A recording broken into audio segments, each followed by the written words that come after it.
Hello, good evening, and welcome to the fifth round of the Virtual Motorsport Series Silver Split here on YouTube. We are racing today on the east coast of the United States of America here in Sebring, the bumpy roads of Sebring, hosting the fifth round of the Silver Split here. 17 corners around this magnificent track, 6 kilometers, almost flat, an elevation change, as you can see, 6 kilometers and 2 single meters there. Opened in 1950, so it's a very old track. The asphalt consists of mostly concrete dating all the way back in World War II. So I always found that a fascinating fact to note because it's a very, very, very bumpy track here tonight. A magnificent track, one where the driver really gets rewarded for their bravery, especially through the third sector, and of course the Sunset Bend, the final corner on this track. My name is Vera Koolman. I'm once again tonight joined by my co-host Daniel Krylov, and we are also joined by our one and only Ted Kravitz lookalike Charlie Thornton, who will be our pit lane reporter for tonight. First of all, Daniel, good evening. Welcome once again. How are you feeling today? Good evening, Stevie, and good evening, everyone out there. I'm feeling great. I miss Sebring. I want to see great battles with that, which I'm sure we will get today.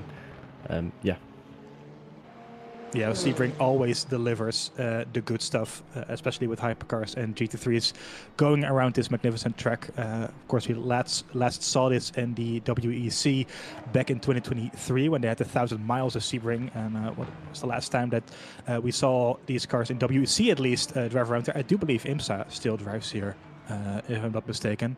So we still see them occasionally.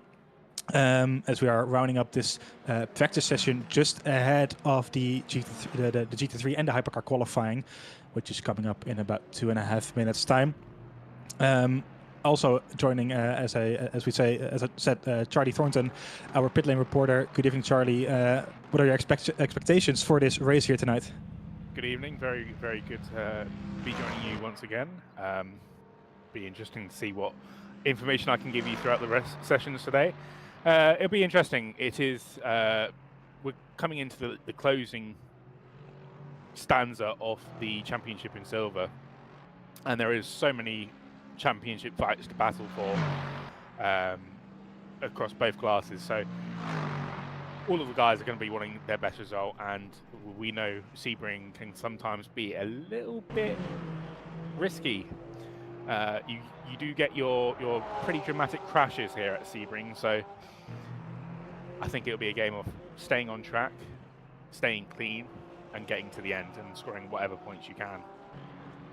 Yep, that is very true indeed. Like you say, we are rounding up this championship rather quickly at this stage. Only 2 rounds to go, including this one. We are racing in Portimao in 2 weeks' time, so every point matters at this stage. Let's quickly go through the results and the standings of LM GT3 from 2 weeks ago. There you have it. It was Axel Ramonet who won in the Porsche 992. It was his second win of the season and the second win in a row after missing the first 2 rounds. So he's been on a roll this couple of weeks. Michael Thomas in P2, 16.5 seconds behind him, and Clemens Keinsel in P3 in the Ferrari. It was Chris Vinning in P5 with Axel Bailey, before Axel Bailey in P5, apologies, with Stefano Di Narda in P6. Marco Galetti in P7, Joan Ivora in P8, Eduardo Dorito in P9, and Marco Vella DNFing, so not scoring any points, but he did come home, was noted in P10 there in the end. As I said, Axel Ramonet, he's been on a roll lately. He has been joining us for 2 rounds, and he won both of them. And he's currently 3rd in the championship, only 5 points behind Michael Thomas and the Aston Martin. And Clemens Keinsel is only 23 points up the road. So it is all to play for at this stage. Important to note, of course, is that we do work with drop rounds in this championship. So the worst result of every one of these drivers will be taken, and it gets dropped pretty much. So they'll score 0 points from it. Now, Michael Thomas did already have drop rounds, but both Keinsel and Ramonet are yet to get that one noted on the result pages. So everything can change throughout the season in the final rounds. It's going to be very interesting to see how this works out. So, Daniel, giving the impressive performance by Axel Ramonet, and both Keinsel and Thomas as well. Who do you think will go for the championship in Portimao? I mean, I think as it stands, I'm still favorizing Clemens Keinsel, given his really stellar performance all season long. He was really consistent. He was delivering every race. I mean, he got a 100% podium rate so far. I mean, Axel Romane would be quite likely to win it too. If he didn't have to like drop one round, because if he wins like one race and has to drop another one, his maximum points would be 75 if my math are correct. Yep, that is correct. And that would be like Clemens Keinsel had to score 2 points in the remaining of the season, which I just cannot see happening. Yeah, so if Keinsel wins both of the last races and has a drop round, then he would score about 100 points, I think, 108 if my math is right. So that would make it very difficult for Axel Ramonet to win this championship here. But it is going to be spicy, of course. There's a lot of action still to come. Charlie, who do you think? Who are you placing your bets on in this championship? Who do you think has the best form to get this over the line? I mean, we've already mentioned Clemens Keinsel, who's had that stellar 100% podium rate in this season so far, and also being our youngest race winner here at VMS. So if he can keep that up, he'll be right on it for the championship. I think the thing with Axel Ramone would be that he would have to pretty much win every single remaining race of the championship in order to have any chance at going for that championship.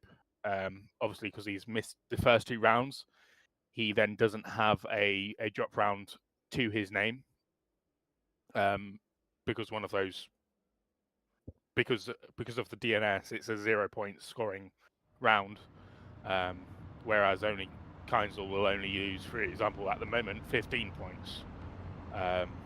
So yeah, Ramone will have to basically win both races to get anywhere near to the championship. Yeah, that's going to be very tricky indeed, as the LM GT3 qualifying is underway. It is 24 minutes, this session 25 minutes. The first 10 minutes are reserved for our LM GT3 drivers, and it's a short little break.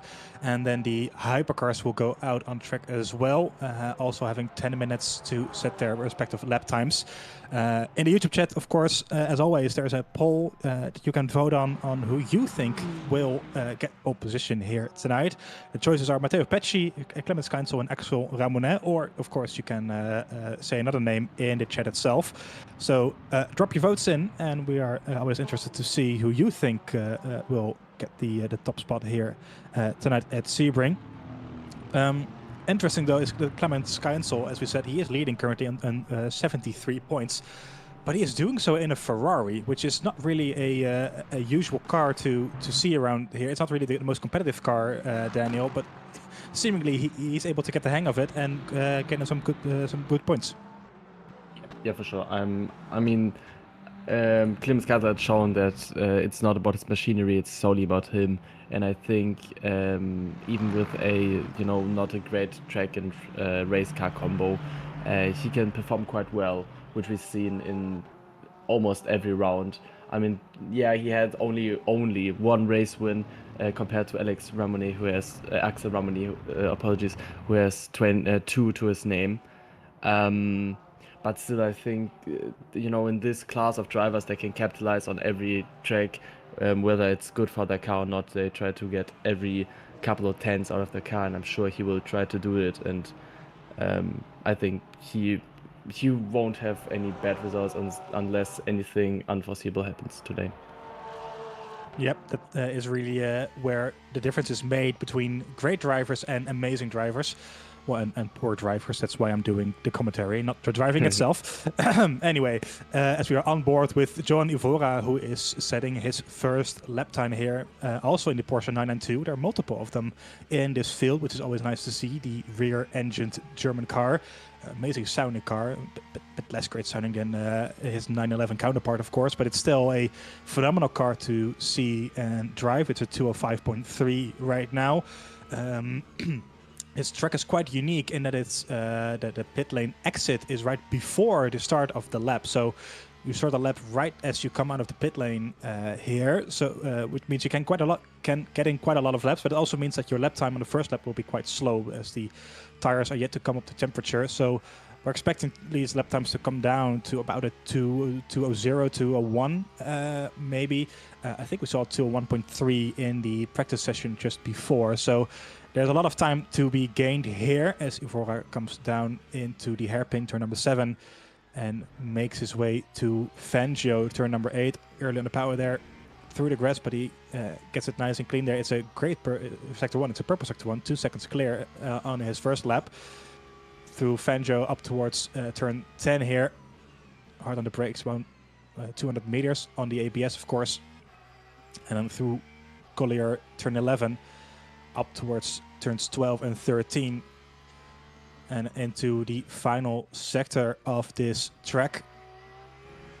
Such a great racing track. Oh, through the grass there, and I think that might have been track limits for him as well. So let's see if he's able to improve. Yeah, there we go. So I don't think it was track limit just yet. He is still on the timing board. Coming through Bishop and Le Mans corner onto the Almond Straight and towards Sunset Bend, the final corner of this track. Very easy to lose the rear, especially in the Porsches with the heavy engine in the back through Sunset. So it's always great to see those cars making their way through. It's phenomenal stuff to watch, even in this relatively slower cars, the GT3 car compared to the hypercar. But he's pulling it through up towards start-finish straight, and let's see what he can put on the board. The first real competitive lap time. It's a 2:02.9, so it's a big improvement, but it's not up to speed quite yet, I don't think. So he is still in P1, only for a short time. Though Axel Bailey now goes quickest in the Lexus, with Raduskovic and Keinsel in P3, P4. Keinsel now goes quickest. So Clemens Keinsel is setting the pace here quite early on, Daniel, that we would expect from him at this stage. Yeah, for sure. You mean, like I said, he's a superb driver. He's I think, decent qualifier as well. He has everything it takes to win this championship, and yeah, we just need to monitor the gaps between him and Thomas and Ramone. Especially, we haven't talked about Thomas, who had one drop round already. So, given he has not these kind of peak performances that for example, Ramone has. He still is quite consistent and already has a drop round, which puts him 18 points behind. But everything can happen in this championship, and Clemens Keinsel have to drop one round, like I just said. So we do not have to forget him. Yeah, for sure. With the 15 points that Keinsel might lose, that's his current worst result. That would put him only 3 points behind Keinsel. So that's very close indeed. So good shout. Let's not forget Michael Thomas, of course. We've been talking about Ramone, who won 2 races in a row, but Michael Thomas is still very much in this fight for the championship, and he is in P2 currently in qualifying as well, with Keinsel now once again improving through sectors 1 and 2. It's looking very good this lap so far, both purple sectors. And also looking good with Michael Thomas here, also improving big time through sector 1 and 2. So there you have him in the background as well for Clemens Keinsel. So both of these drivers are going at it quite earlier on, as Ramone is only down in P12 at the moment. Now Ivora going quickest with a 2:02.222. A lot of 2s in there. Bailey and the Lexus going quickest as well. So this is the period where we see the really quick lap times. There we go, a 2:01.5 by Keinsel. That's a very impressive lap time. And Thomas only 4/10 behind him as well. So this is the stage where the really quick lap times are being put on the board here. I have just noticed Axel Ramone a fastest first sector and a green second sector coming through down onto the Almond Straight now. So this could be it for Keinsel and his competition. Coming through currently looks like about a 1.5 seconds up on his time for Ramone. That is looking very quick indeed. This should move him up there with the competition. It was a bit of a disappointing lap for him on the first round going around, but he might have done it on purpose to keep the tires alive. Coming through the final corner. Is it anywhere near competitive? Let's see. And it is. It's quick enough for P1. There we go.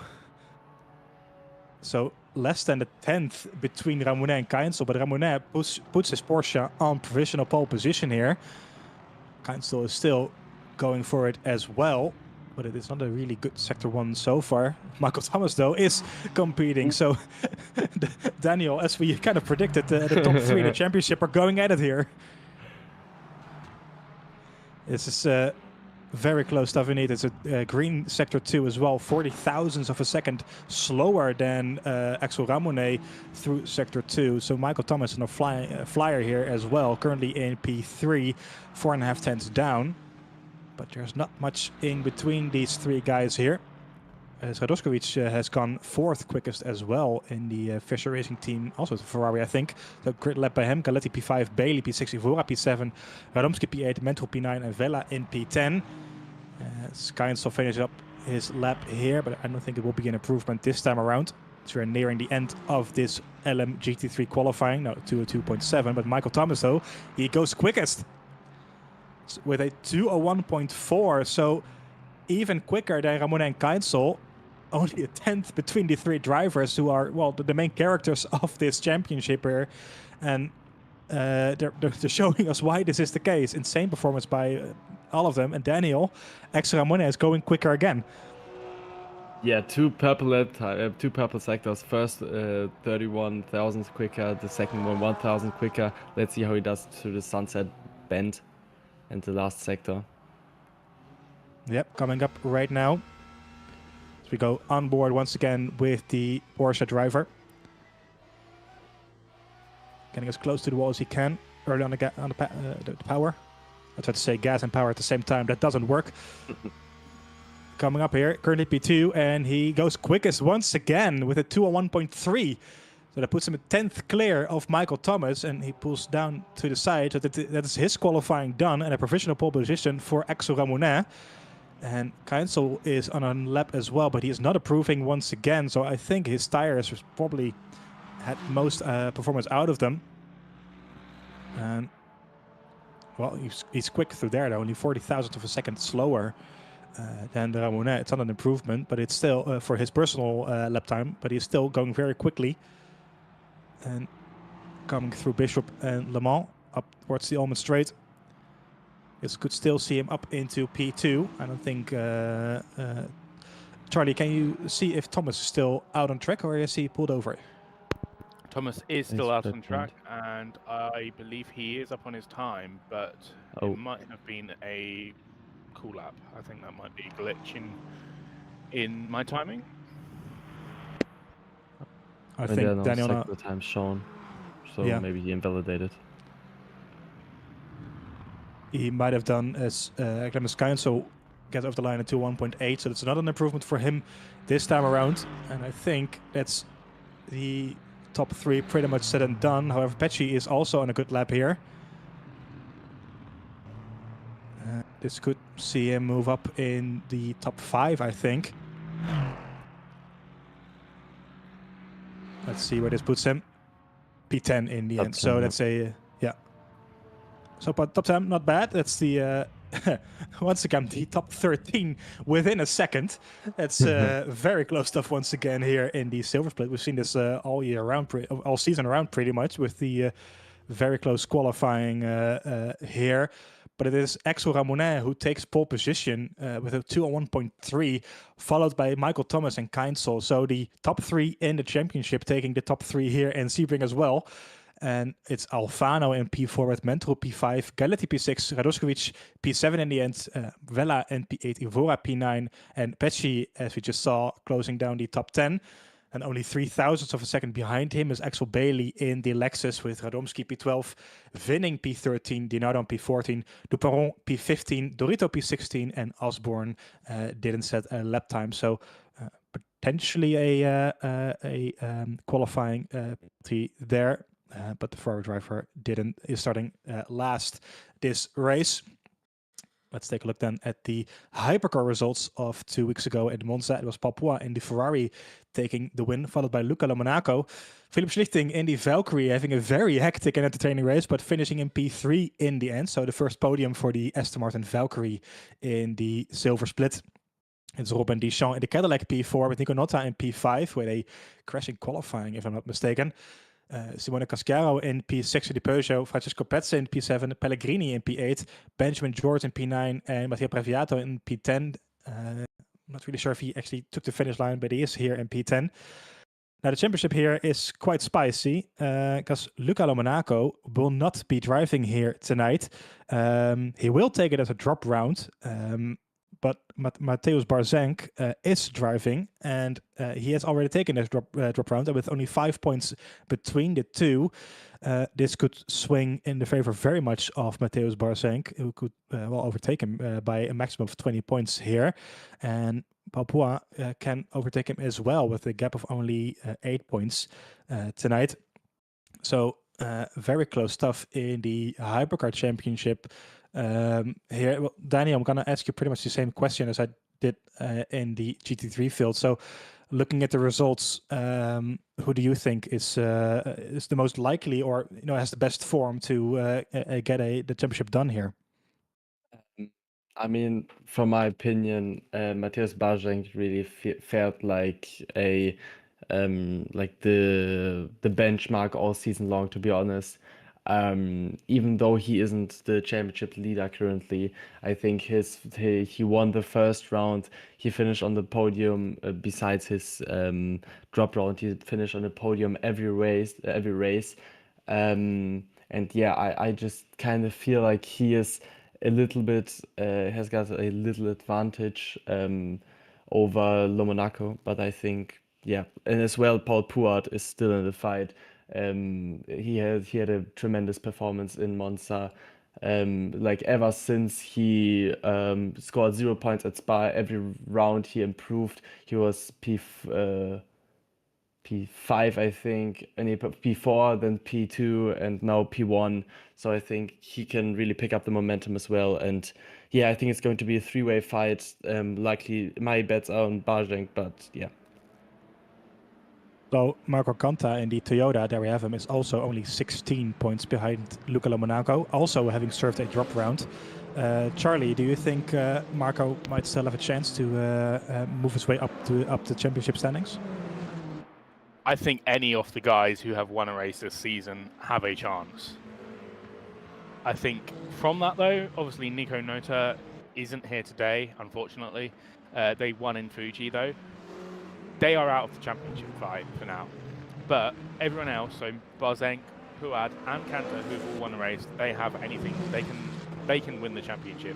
Luca Lomonaco's only there because he's been so consistent and only scored off the podium once in the season so far, and has taken his drop round today. So I think he's, all of the top four, Lomonaco, Barzenk, Puad, and Kanta, they've all got perfect chances to go for the championship, and anything can happen here at Sebring.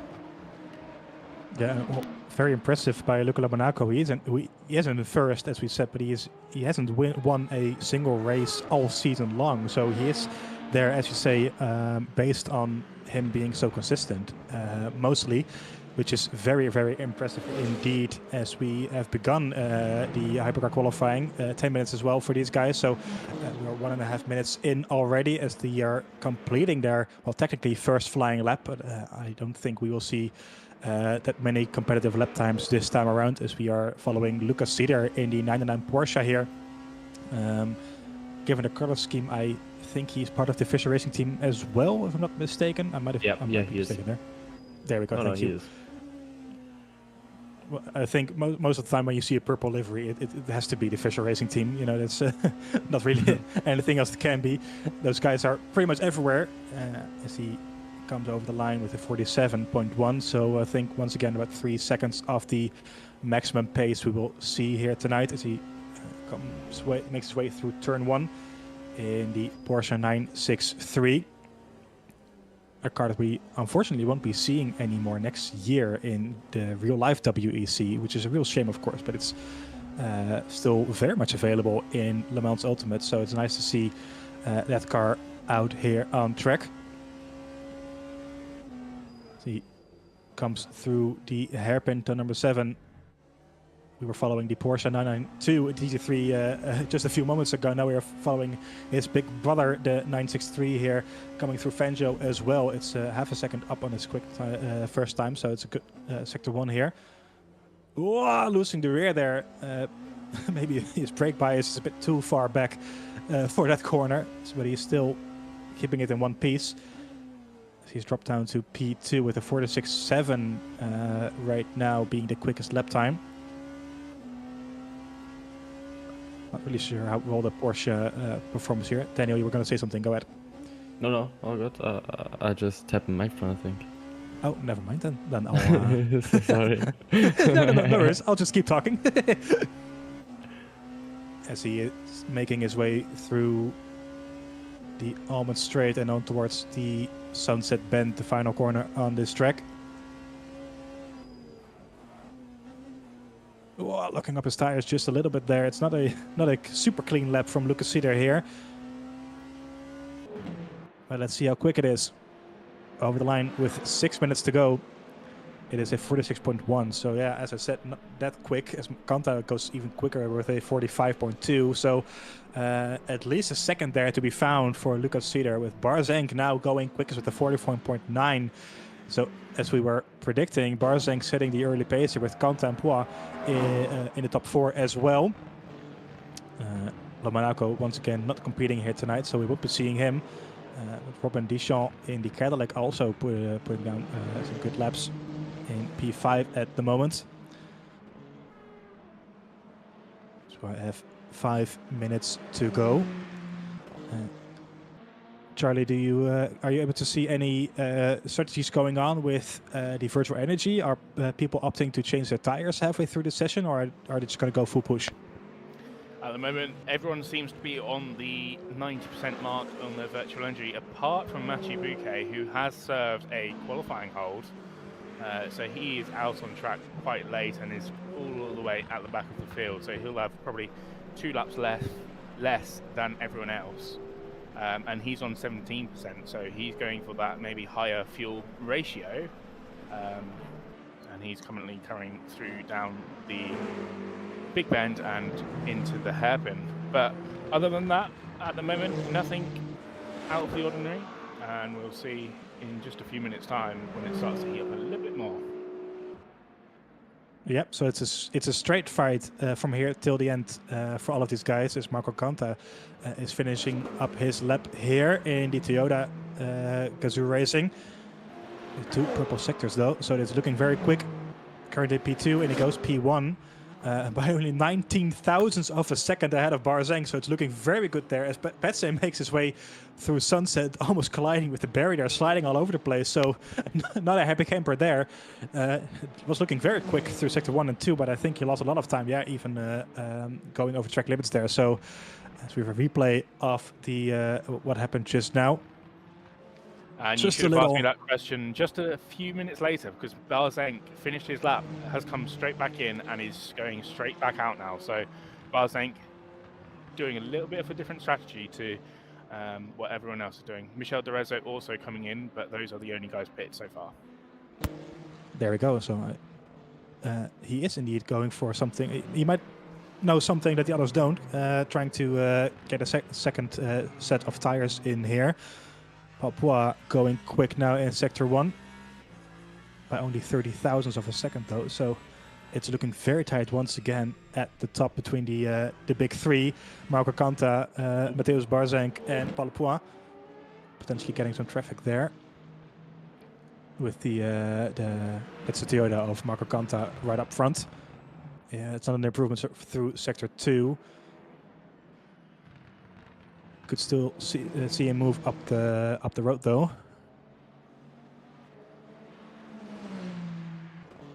And he's making his way once again through the later parts of this track.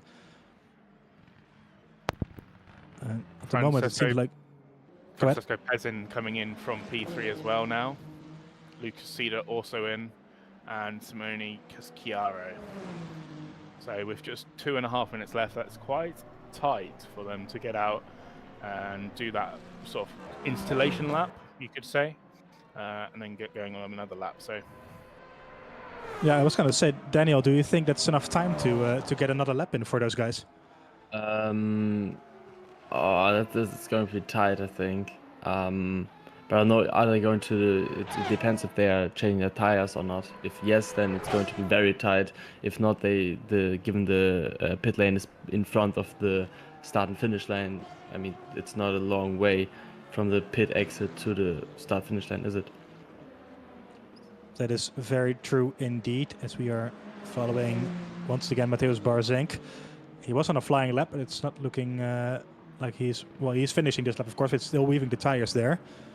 So, still trying to get some heat in them at the moment. And he is going for one more lap here with 1 minute and 25 seconds to go. So this will be the last flying lap for Mateusz Barzenk, as well as pretty much everyone who crosses the start-finish line within the next minute and a little bit. Coming through turn 1 and turn 2. Casciaro did come back into the pits after going out again. He literally exited the pits and then pulled up on the start-finish straight. So don't think that strategy's worked for him. He would have had literally just a single lap to do what he wanted to do, but nothing this time. I don't think that would work given how cold the tires are when you come out of the pit lane. So it's his qualifying done there in P10 at the moment. As I need to clear my throat for just a little bit.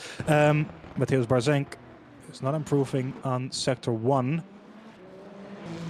He needs to find only 19 thousandths of a second compared to Marco Canta, but so far it's not looking like he will be able to do so. Is Marco Canta still out on track, Charlie, or has he got to the box? Canta is in the box, so this is all to play for Barzenk. He has just set a purple sector 2, and that's all he needed, really. I think at that point, he could take that loss in sector 1, and he could still take pole this time around. We'll see what he can do in this final lap coming into Sunset Bend, sorry. There we go. So narrowly missing track limits there, but I think he's just on the right side there, coming through the start-finish line. This could be good enough for pole position. And it is just enough for pole position by 1.5 tenths, 44.7. So Marco Canta, who is in the pit lane as we speak, has been his pole position is done and dusted. And Barzenk currently quickest in the sectors. Oh, look at see there spinning there through turn 1. Let's see a replay of that. Oh, nearly missing the wall there as well in the Porsche. And I think he was just a bit frustrated with how his qualifying is going. It's P8 for him in the end, a second away from provisional pole. So that is qualifying done in hypercar as well, I think. And it is Mateusz Barzenk who did what he had to do, and he puts it on pole position here. So that is a big swing in a championship potentially in his favor. As we look at the qualifying results, then Marco Canta in P2, also good result by him, and then it's Papua in P3. So once again, the big three in the championship who are competing tonight, claiming the top spots. It's Francesco Petzin in P4, followed by Daniel Gottschalk, it's not a name I'm familiar with, to be honest, in P5. It's Matteo Bucca in P6 in the end, despite serving a qualifying hold. Romain Deschamps in P7, Lucas Sida in P8, Michel Derezzo in P9, and Benjamin George in P10, 1.2 seconds behind pole and only 0.005 of a second behind P9. It is Casciaro in P11, Philip Schlichting in the Valkyrie, not looking all that happy in P12, and Matteo Breviato in the end, and P13, just over 2 seconds behind provisional pole position, or pole position in this case. And let's take a look at LMGT3. It's Axel Ramonet, who is, well, he does what he does best, and that's qualifying on pole position with a 201.3. So P1 is for him, followed by Michael Thomas in P2 and Clemens Keinsel, the championship leader in P3. Only 2 tenths between the three drivers. Alessandro Alfano in P4 with Louis Mentroep in P5. Marco Galetti, P6, Alessandro Radosevic in P7, Marco Vella in P8, John Livora in P9, and Matteo Pecci in the end in P10, only 8.5 tenths behind pole position here, so very close stuff. Axel Bailey in P11, in the Lexus, Philip Radomski in P12, Chris Vinning P13, Stefano Di Nardo P14, Robin Duperon in P15, and Eduardo Durito, the final driver to set a lap time, and Kelsey Osborne not putting a lap time on the board, starting last in this race. As we hear our race director saying that the race start is underway then. Charlie, are we seeing any strategy surprises here? Any drivers that stand out to us? In Hypercar at the moment, no issues so far. Everyone looks like they've got 100% energy and are all on the medium tires. So I think that will be pretty simple in that terms, in both classes actually. But other than that, it'll be interesting to see what people do in terms of their strategy to get to the end. I'm presuming the race is going to be drive throughout, so the drivers will have to probably lift and coast a little bit. So it'll be interesting to see who does that and who doesn't. If we see something like what Osama Kanani tried to do last weekend at Fuji, where he tried to get out into the lead and then build a gap and then pit, but was unfortunately blocked and couldn't get past to take the lead and to go further. So it'll be interesting to see what strategies happen, especially with Barzank on top, Marco Kanta, Paul Pruitt, and Pezin all in the top 4 in Hypercar. It will be certainly very interesting. And to mention Daniel Gottschalk, he is a reserve who has joined us this week. So good showing from him as well. Yep, for sure. I think it was P5, P6 for him in the end. So good stuff as the short formation lap is underway here in Sebring. We are less than a minute away from the start of this 1 hour race, 1 hour sprint, pretty much around this magnificent track on the American East Coast. The Florida sun is shining and these great hypercars and great LMGT3 cars are making their way through the start-finish line. We have, once again, Mateusz Barzank taking pole position in Hypercar, followed by Marco Kanta within a tenth of a second. So the qualifying was very close. Let's see how close the race can get. With the Balpois in P3, Pets in P5, and Gottschalk, as you mentioned, in P5 there. The reserve drivers are good showing. As we go racing in just a few moments' time, there is a start-finish line. Let's keep it clean. Green, green, green here in Sebring, and it's a decent start by Barzank, I think, who is closing the gap on Kanta straight away, not giving him an inch of room. And coming through turn 1, we see the BMW of Gottschalk down the inside of Petsen, who did not have a great start. So that's the BMW up into P4 already. Good stuff by him. And the rest of the field making their way rather clean at this stage through the first sector. But a good start by the BMW driver who stuck his nose down the inside of the Ferrari in the head and got a place done. Balpois is taking a look on the inside of Marco Kanta, who's going defensive into the hairpin. But he seems able to stay in second for now, as he almost lost the rear there, coming in the braking zone.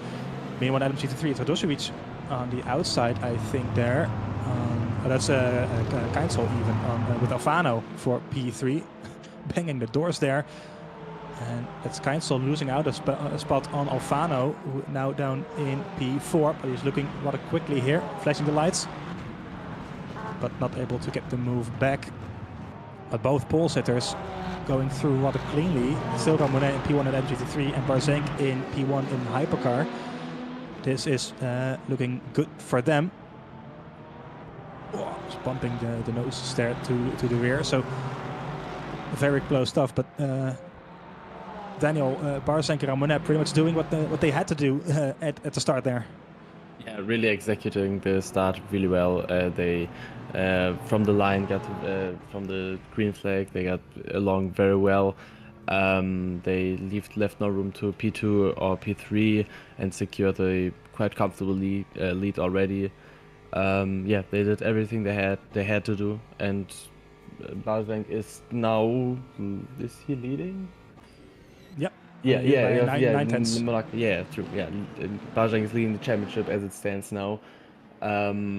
So yeah, it's everything they had to do, like you already mentioned, and I assume nothing less. Yep, so good stuff by the top runners of the splits. Meanwhile, Vela seemingly has dropped back into the back of GT3. He is now in the pit lane, I hear. So once again, another race going his way here tonight. He is in 14th place in the championship, only in 2 points. So his hopes on a good result are pretty diminished already at this point, as Barzank really has found his throttle pedal and is already a second and a half up the road here. The battle for P2 is seemingly very on there between Kanta and Poix, who was all over the back of the Toyota. But a very clean start on both classes tonight in Sebring, as we see the Fischer Racing Team Mercedes and Ivora, there we go, in the Porsche battling it out for P6 as well, as we Mentrup in the Mercedes AMG. But both of the classes keeping it very clean compared to what we've seen in other classes, where we saw plenty of contact and big crashes, especially into turns 2, 3 and 4. So great stuff by all of these drivers to keep it as clean as they did. Down the inside there goes Paul Poix, taking a look on Marco Kanta. But he is not able to get the move done, but seemingly having a lot more pace in the yellow Ferrari.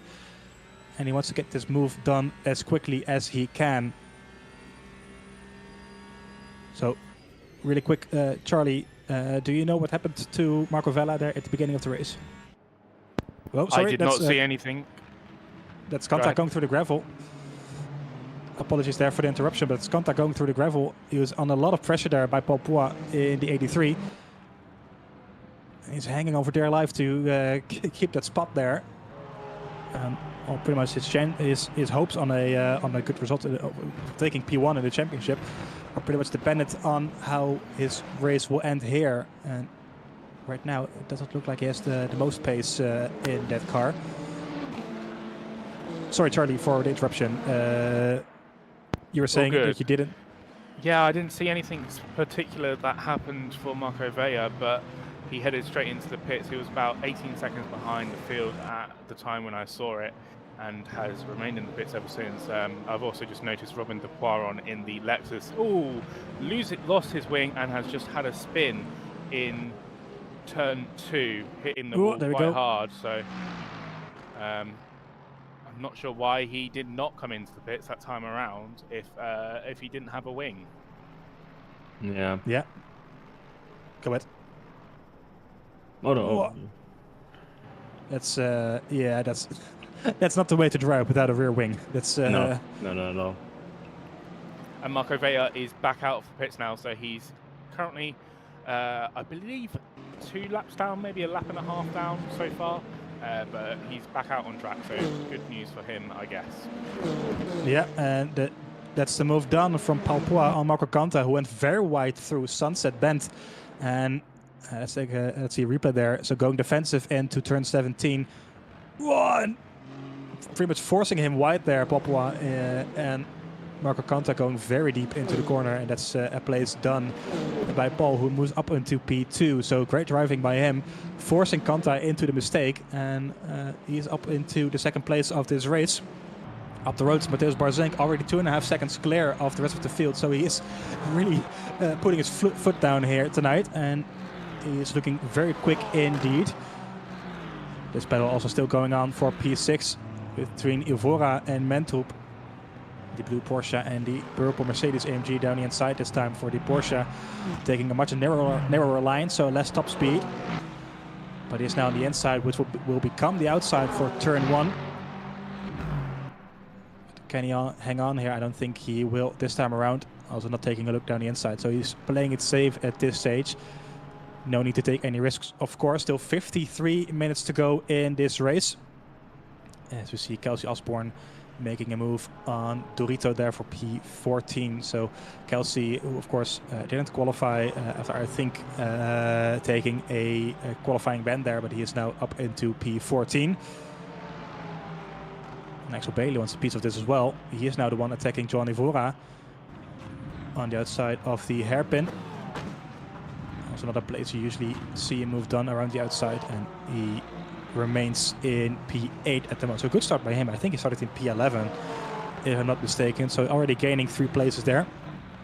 So that's a good start by him. There we go. Taking a look at the... so we have still all 13 hypercars in the race at this stage. And Metro George already gaining 3 places on Dijon, Cedar and Derezzo. So good stuff by him. Also, I have to say, I'm very impressed, Daniel, by how well got... Oh, there's a spin there. Sorry, by Johnny Vora. Yeah.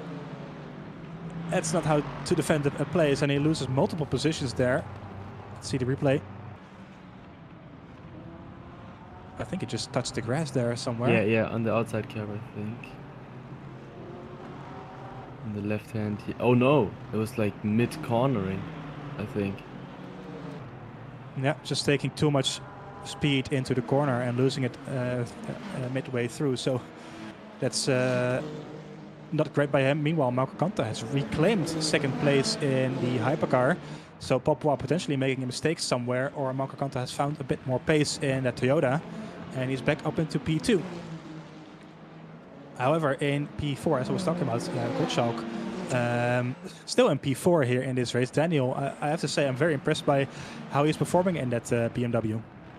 Superb performance, given it's his debut in, I think, all of VMS. I'm not quite sure about Tier 1 and all of that, but I'm quite certain that he did not race in any of the Contender or Pro Series. So yeah, superb start already, qualifying P5, now running P4 and having quite a good look up the podium as it stands now, being 6/10 behind Paul Puat in the Ferrari. So yeah, so far his race is going really, really well, and yeah, we will see how it goes for him.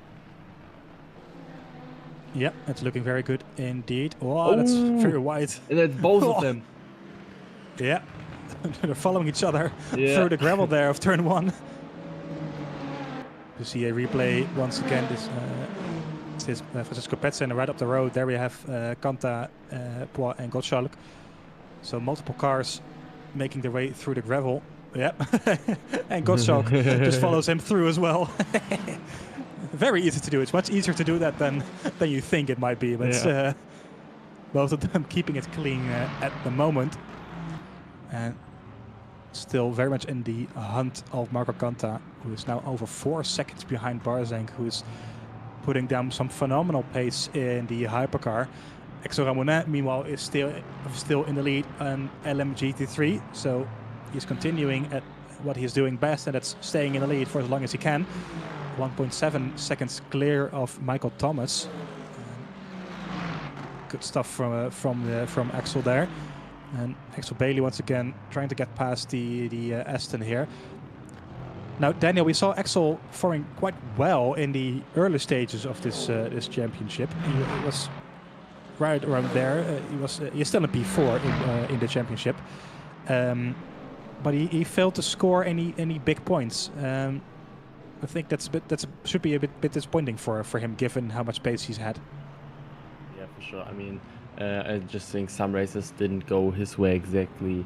He has one very great result to his name. That is the round 2 Qatar, where he scored a P2, a podium. But apart from that, he had one P6 and one P10 finish, which aren't bad results. But I think Bailey is for sure seeking for more than just midfield or upper midfield points. He's seeking, I think, for the podium or even wins, which in my opinion he can achieve if he just gets the race done and executes it perfectly throughout the whole length of it.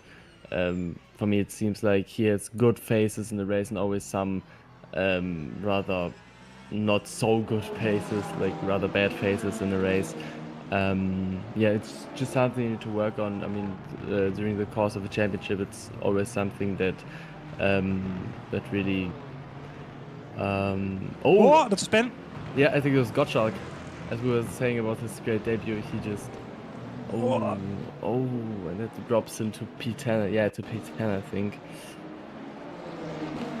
Yeah, that's not great. Yeah, I think he locked the rear tail, or just the front. No, the rear. Yeah. Oh. I mean, I think it was quite hectic because of the overlapped traffic LMG3 he had in front of him, and then he, I think, just misjudged his braking part. We see a Lexus standing there at the road. Who is this? It's Axel Bailey, as we were talking about him. So I think that's a commentator's curse times Twice. 2 for both Axel Bailey and Gottschalk, as he hits the barrier quite hard there. Through the grass as well.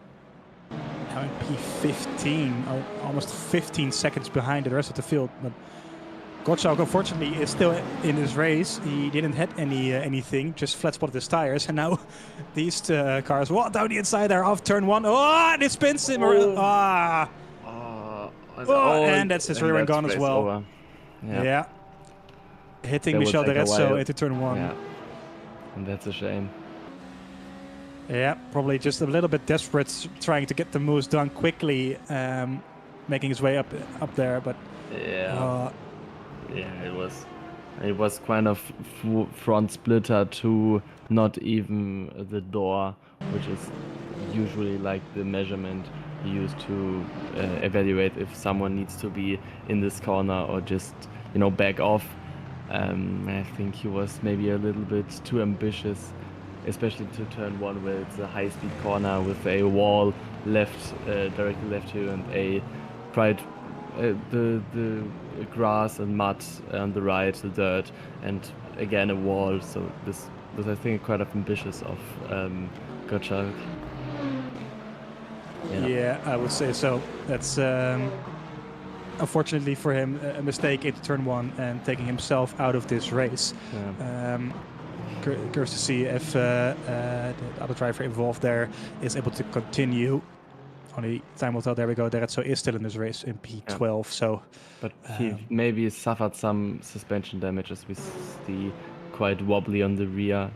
So it may damage one of his rear suspension. But essentially, I think Gottschalk gone from hero to zero in what was this, like 5 minutes.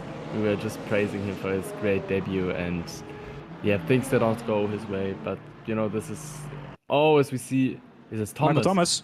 This is Thomas, and that's big for the championship, I think. Yeah. What happened there? Did he lose it on his own, or was it a hypercar? I don't know. I think it's his own. I don't know. I would say so. He's out. He's out of this race. Out. So it's 0 points for Michael Thomas, who was in P2 in this championship.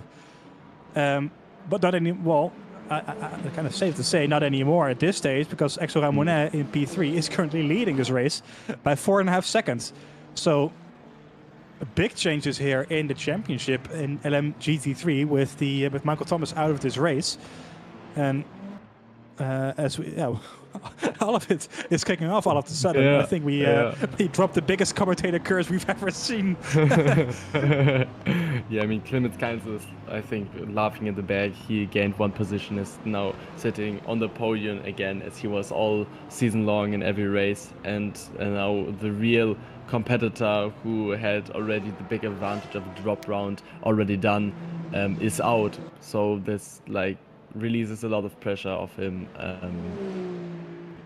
And he's currently chasing Alfano for a P2, only 4 tenths behind him. So that's a move done into sunset by Puat, and that's a superb move. It's a brave move, but it's nicely done.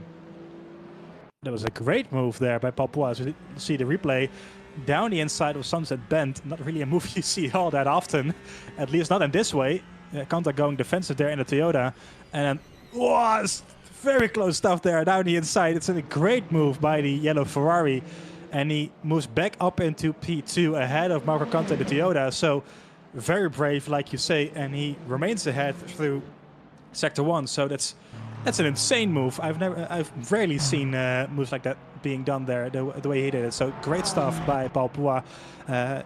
He wants to win this championship. You can tell he won the last round, of course, in Monza, so he's on a high, and he wants to get this done and close the gap to Mateusz Barzenk, who's almost 7 seconds up the road already. So good stuff there. Marco Kanta back in P3. Meanwhile, there's your confirmation. Michael Thomas out of this race, same as Axel Bailey, who we were also talking about a little earlier. So, as we said, probably the biggest commentator curse that we've seen in a little while, with multiple cars out of this race all of a sudden. There's still 42 minutes to go at this stage, so don't go anywhere. There's still plenty of action to come here at Sebring. So let's take a moment to breathe there, now that we still can. It is still Axel Ramonet leading LMGT3 by almost 4 seconds, now that Michael Thomas is out of this race. So he could be on to score his 3rd victory in a row here. Well, knock on wood once again. I don't want to jinx him as well. But he is looking very good. 4th commentator's curse then, wouldn't it? Yeah, that would be, yeah. Yeah. It might be your presence, Charlie, the fact that you're here. Yeah. I'm pretty certain it is. It has to be. That's the only option. But no, Charlie, what was your view on the accident between the Gottschalk and the into turn 1? It looked a little bit racing incident-like. I think if it is reported, it will probably go down to a racing incident. I think both of them were pushing it a little bit too much. Yeah. I can't really say much without having a look at it again, but from first take, it looks like a racing incident. Yep. Fair enough. We'll see what the stewards will do with it, if it gets reported, of course. We will see what the stewards do with it. As we are at 1/3 of this race done here tonight. It's been an entertaining one, to say the least. Plenty of action all the way around, as we once again have a poll in the YouTube chat. This time you can vote on who you think will go for to the pit lane at the first, make his first the pit stop the first. And this race, the options are Barzenk, Poix, and Kanta, of course, the leading 3, or anyone else. You can just name them in the YouTube chat, as always. So put your votes in, and we'll see if you guys are correct about this. Currently, Barzenk is leading with 67%, so we'll see if that comes to fruition at the end of this race.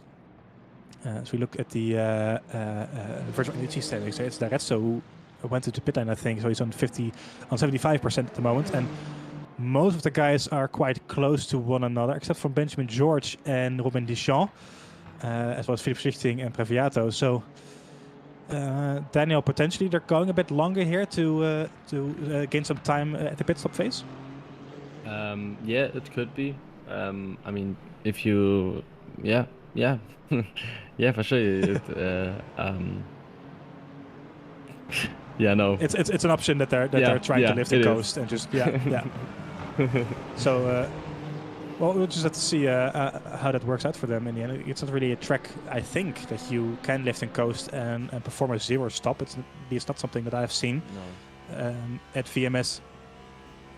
We did say to Fuji, as Charlie mentioned earlier, at the bronze last week, I think. But Fuji is a lot more forgiving in that sense. So I don't think we will see it here tonight, with some cars already on 45% with 40 minutes to go. So we're on board with the Cadillac V-Series of Robin Deschamps. It's a great sounding car as well. We have so many great sounding cars. Oh, Bouquet going wide there into the turn 10 it is. And now having to go defensive on Robin Deschamps, the Cadillac. Going the long way around in turn 13. Can he get the job done? I think he can, going through the gravel there. But it's a nice move around the outside of Tower Corner there, turn 13. That's not a move you see that often, but he gets it done up into P6. So great move by Robin Deschamps. He gets his Cadillac ahead. Also part of the Fischer Racing team, because, you know, who isn't at this stage? There's so many purple cars that you can barely tell them apart. Oh, that's the Peugeot going a bit wide there. It's a nice move there. Yeah, Casciaro indeed. Who is up into P8. Matthias Barzenk still very much in the lead.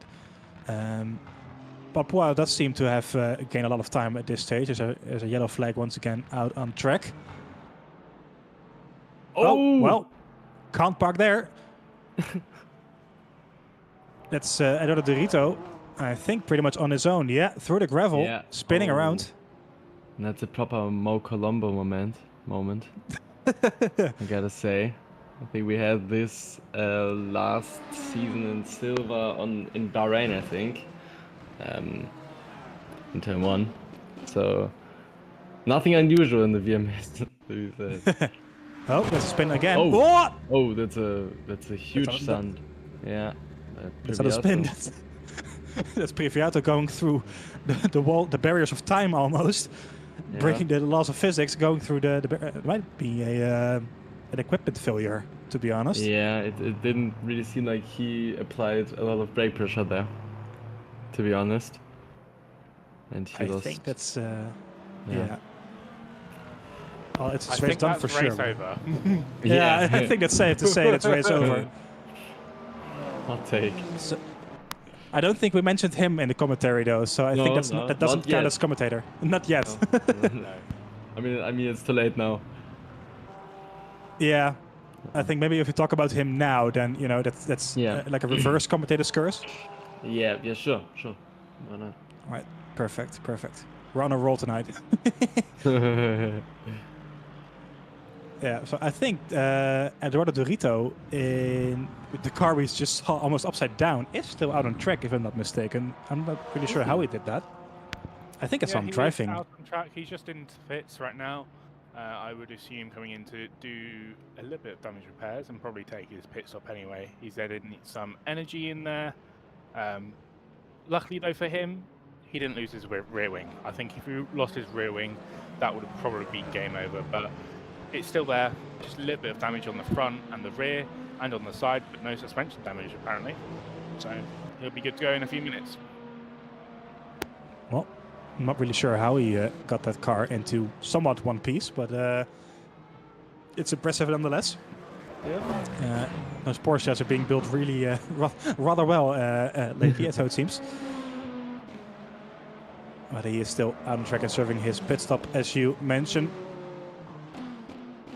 Well, meanwhile, the gaps between the leading cars in the classes are expanding just a little bit. As we look at the hypercar standings, there we go. So most of the cars having a minimum of a second and a half between them, except for this battle, Robin Duchamp and Matteo Bouquet within 0.8 of a second. The gaps are extending quite a lot at this stage. Everyone just settling in, finding their rhythm, and trying to keep the cars into one piece. As we have seen tonight, is quite the challenge for some drivers here tonight. But fingers crossed that the rest of them keeps it clean for the next 35 minutes. I just want to mention the first incident happened after you wanted to point out how clean this race was. Don't remind me. But yes, that is very true. That is very true. There's a yellow flag once again. Maybe we should just stop talking about incidents so that they won't happen anymore. Oh, there we go. That's Chris winning, I think. Yeah. Yeah, and the same move like Thomas did, right? Yeah. They are part of the same team as well. Yeah. So same team. Both Aston Martins. And both Aston Martins. I think it's kind of a signature move. It has to be, yeah. It's you can't park there either. As we see Ivora making the best of the mistake of Rumsky there in the hairpin, so he's up into P7. As one of the hypercars makes his way through, so that Matthias Barzenk, no, it's Palpois in second place Ferrari. There in the back you see Dorito, who is still driving indeed. He is out of the pit lane once again in the Iron Dames Porsche. So once again, not really sure how he managed to get his car in one piece, but he's still on the track. So good stuff by him.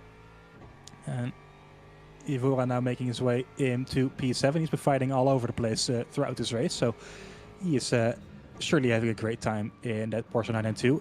Marco Kantam is making his way also through this traffic. this is not really a place you want to catch any GT3 traffic. I don't think. But he has made his way past. We're on board with Louis Mentroep in the 5th placed Aston Martin as well. A lot of Astons in the field tonight in LMGT3. It used to be I think the most popular car, or potentially the quickest LMGT3 car out there at the start of the season. But as we kind of expected, that has kind of changed over the last couple of weeks, where the BOP changes in the game itself might have had something to do with that, with them clipping the curb there. So I think it's Daniel, do you think it's safe to say that the Porsche 992 at the moment is is pretty much the car to go for at this stage? Because I don't really think from like an all tracks it's really the car to drive. I think it's not like what you call meta car. I think you'll be from what I know far better off with the Lexus, I think, and maybe the BMW probably. I think those have been, I don't know how it stands now. I think the Lexus and the BMW are like the cars which perform the best on the variety of tracks. But yeah, I'm sure our pit lane reporter has maybe some more information for that. In LMGT3, it's most likely the Aston Vantage, the Lexus, the Mercedes and the BMW, which are sort of the best cars to choose at the moment. The Corvette as well, surprisingly very good, but obviously no one running it in this silver split. It is one of those cars where you need to know how to drive it on the edge in order to extract the best pace out of it. So you can see it probably in gold split. I think it races in gold and pro and plat. So obviously, the drivers are probably the next step up from here. As we see a little bit of contact there, multi-class as well. Yep, there was the Peugeot making his way through on the battle for P6, I think it was in... oh, that's almost a spin there. Oh, sliding his way. Mathieu Bouquet through turn 1 in the green Ferrari. But keeping it on the track for now, so great driving there. Very, how do you say that? Entertaining to see, of course, and not really the quickest way around the track, but it was entertaining nonetheless. Draw a brief yellow flag there once again.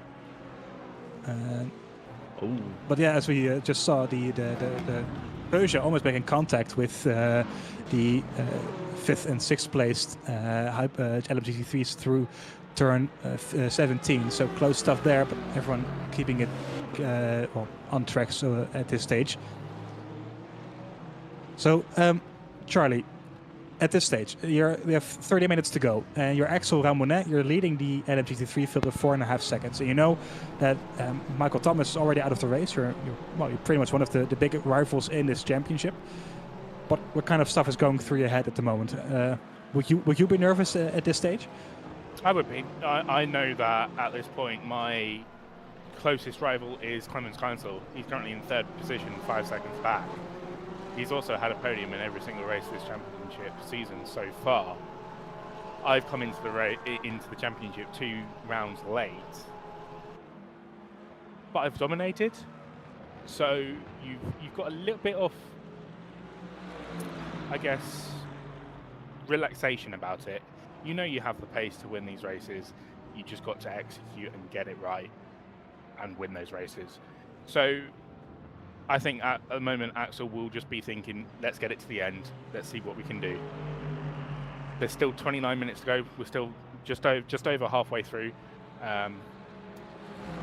Anything could happen, and we need to, Clemens has just got into P2, so that's a new development. But yeah, anything could still happen to Clemens or to Axel.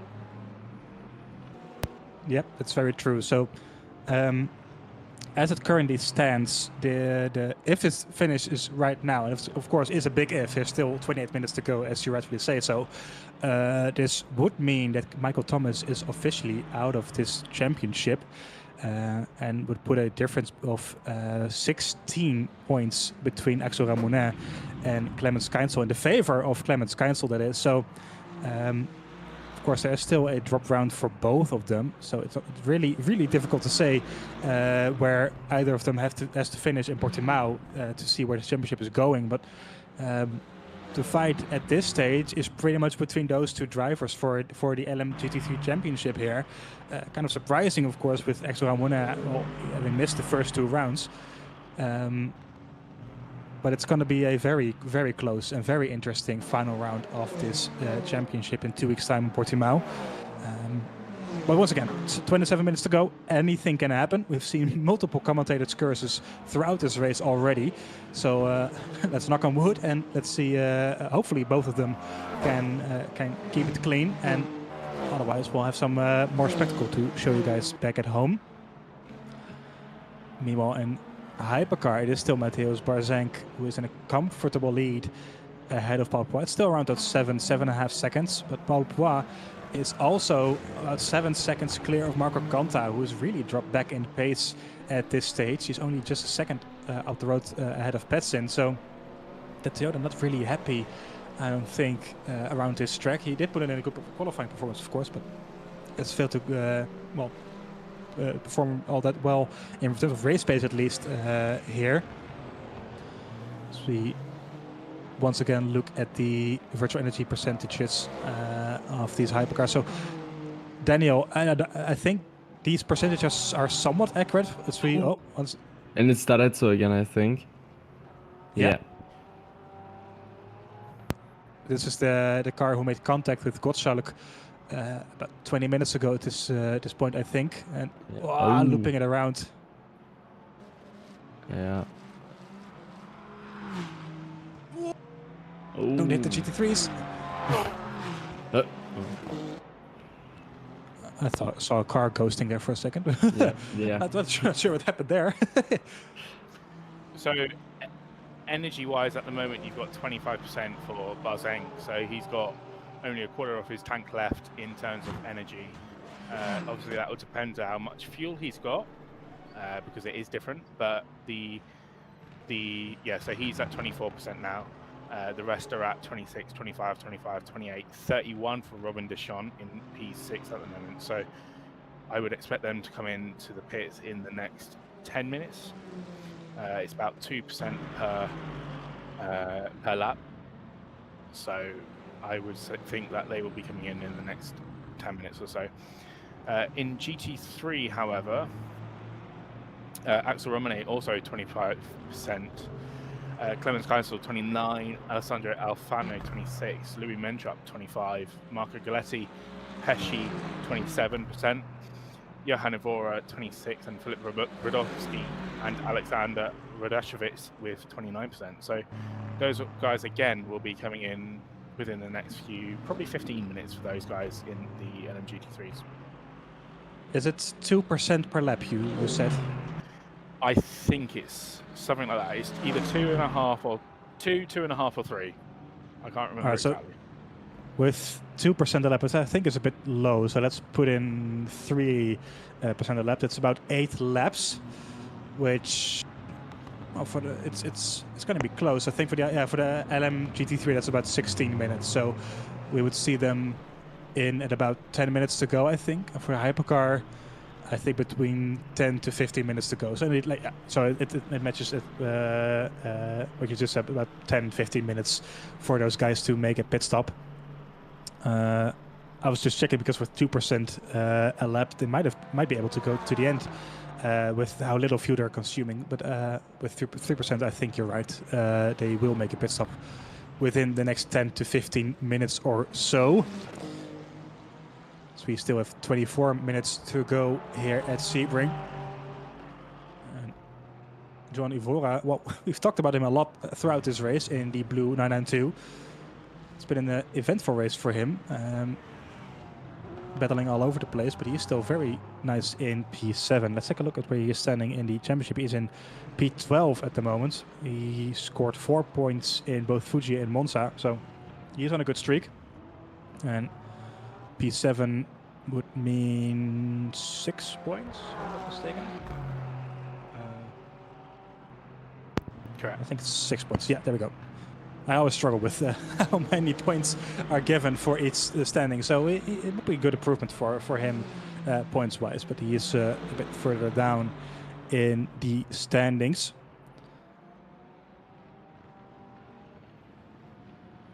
So we see all the cars just settling nicely at this stage. A lot of big gaps around at the moment, which is not really that we've seen all that much throughout the VMS season in all splits pretty much.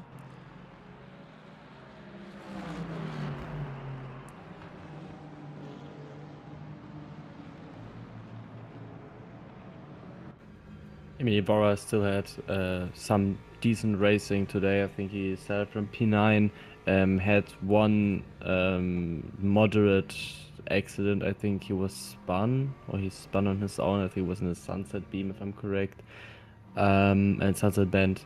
So yeah, quite an alright race from him, given he started P9, now currently running P7, but of course a big gap to Marco Galetti, to Pecci, running in P6, given his moderate accident he had previously. But yeah, given we have not reached the pit phase now, well yet, maybe there's still something to play for him. Yep, as we see potentially a move by Marco Galetti here on Louis Menthop for P4. We saw them going very aggressive into the hairpin, turn 7, with Pecci just behind his battle for P4. So Pecci, who started in P10, I think, could finish up as high as P4 in the end. There we go, 4 places up indeed, so he did start in P10. My memory is still forming as it should, and he is right up there trying to capitalize on any mistakes by the drivers ahead. Also just noticing that Kelsey Osborne is up into P10, so he's gained 7 positions already. He started dead last in this race. Of course, we did have 4 DNFs and multiple cars, Dorito and Vinning, who are way down the order, but he has kept it clean throughout, and currently on the road to score a single point here at the end. So also very impressive by him.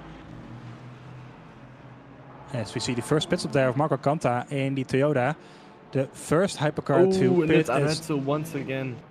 Yeah. I think. Yeah. Oh, that's a bad luck day for him today. Oh, hitting the wall. Yeah. Just turning a bit too much on the apex, and yeah. Yeah, that's race done. Yeah. I want to say there's not really point in driving anymore, but yeah. Yeah, so it's 2 DNFs in a row for him. That's gotta hurt. Do you think he continued racing with the suspension damage that we saw earlier on? I don't know what. Because he made contact with Kotschalk. Yeah, the question is if he boxed, and probably not, but I don't know. It didn't seem like he had this wobble he had early on in the race. It was really seemingly, especially on Sebring, given all the bumps you have, you were seeing the rear end of the car like stepping out in every kind of corner or bend. So it's tough to say, but the car looked relatively stable, I think, after a few laps.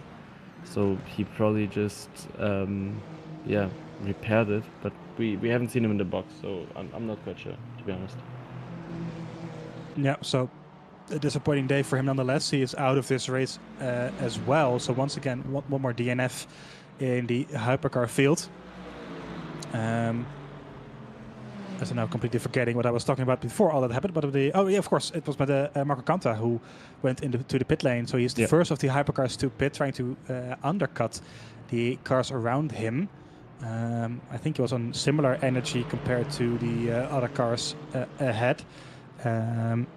It does mean that nobody in the poll got it right, because Marco Cantor finished on 0% of the vote. So nobody guessed correct that he would be the one to pit for the first, but he was in the end. So I'll note that he has made his pit stop, and we'll see where he ends up after this is done and dusted.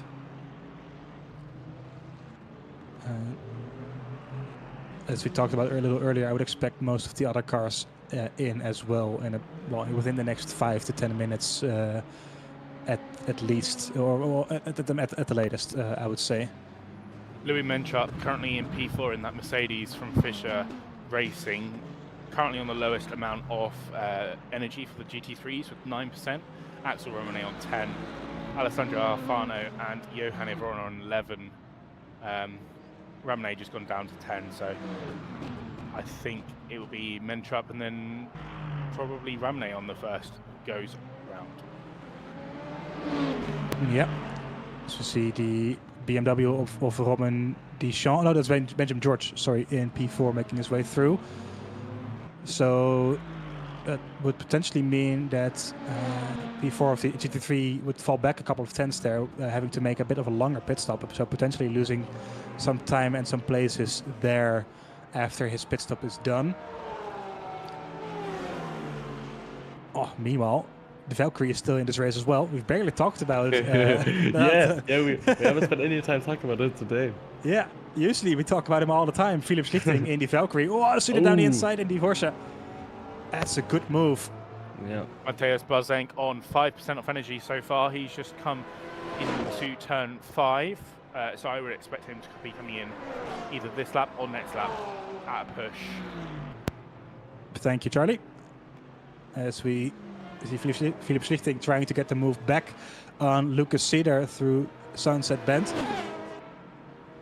That V12 screaming here around Sebring, and these two fighting it out here for the final, one of the lower points paying position, but they're both in the points nonetheless. And Schlichting, after qualifying very low, is up into P9 after, well, all the other multiple other cars have failed to get to the checkered flag at all. So keeping your nose clean always works well if you're driving in a bit of a slower car around here or in general. It still means that you score some points in the end, and he is up to hoping to get some points in the bag here. And as we are nearing the final stages of this race, Mateusz Barzenk is in to the pits as expected, 3% left on his car. There we go. Coulthard with 5%, so I think he could go for another lap, and he will go for another lap. Now the gap was about 5 seconds, or 7 seconds between the two, so I don't expect Paul Poix to close in that much, having to make a short stop. Pezin into the pits as well from P3 at the moment. Benjamin George staying out, so he'll inherit P2 at the moment. Deschamps is next, and he's staying out as expected with 10%. Bouquet, Simone, and Pezin and Cedar all stay out. There we go. Sorry, Schlichting and Cedar. And now we'll see where Marco Cantor ends up after this. I think he was in P3 when he made a pit stop. He's still in P10 right now, and that is Mateusz Barzenk out of the pit lane already. So he is now in P8. Of course, all the cars ahead of him are still yet to make a pit stop. And is it Francesco Petsin? Yeah, there we go. I thought it was out of the race for a second, but he isn't. And that's Petsin in P2. And Cantor is all the way back there. It's a 10-second gap between the two. I think Petsin was in front of behind Marco Cantor by quite a while. For sure. So Marco Cantor losing out big time here after the pit stop. Yeah, I'm quite curious what he made different. I mean, there are still cars to pit so far. I think Benjamin George did not pit yet. Or did Correct, he? so it did. Yeah. Paul Pouard, and Benjamin George, I would expect to come into this lap. Yeah, but still Yeah. running behind Peasant is not optimal for Canter, of course, and I think there was like a difference of 10 seconds or something, or close to 10 seconds. I don't quite remember. It is 8 seconds, 7.5 to be correct. So I don't know if there was a tire change going on, or he just misjudged and mismeasured his fuel and virtual energy he needed to put in. So Yeah, the tire change is of course a possibility. I'm not really sure if Charlie knows more about that.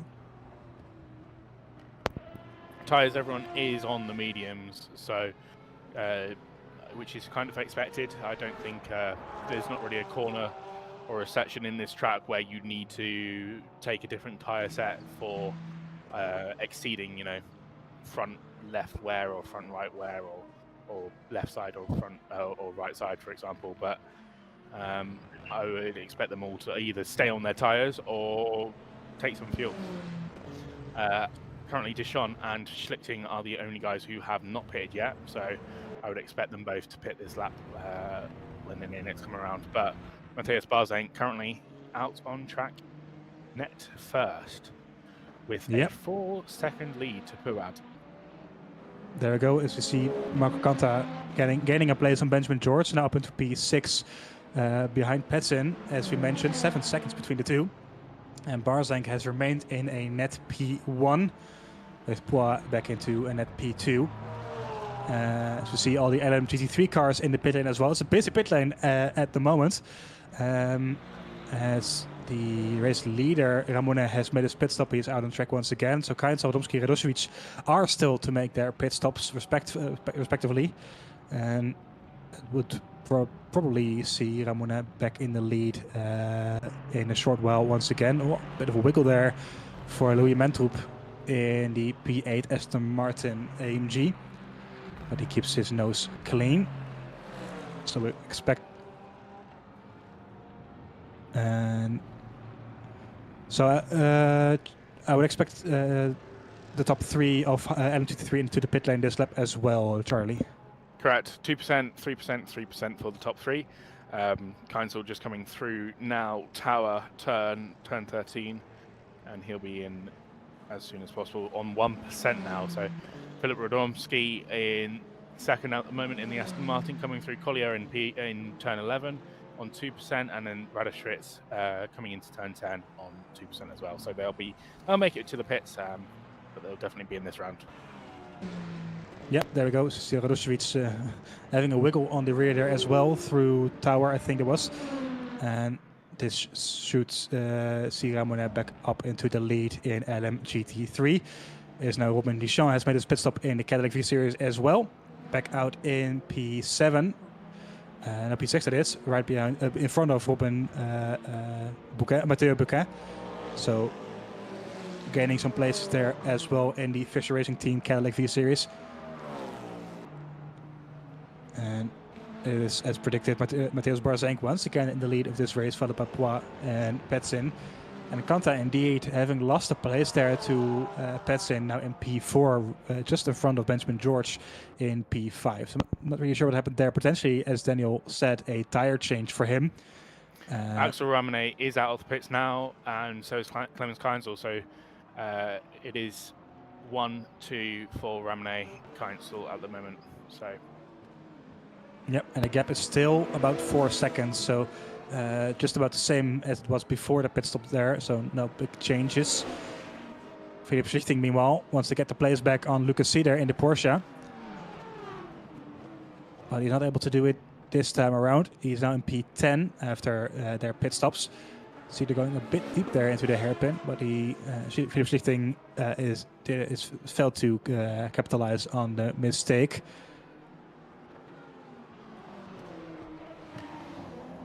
I think that's all the pit stops done. There we go. In LMGT3, all the pit stops are done indeed. So it's now a straight fight to the finish of this race with 9 minutes to go. And it is looking more and more likely that Ramone will take his 3rd win in a row here at VMS. Very impressive stuff. Gonna knock on wood once again. We've seen how bad the commentator's curse can be in this race.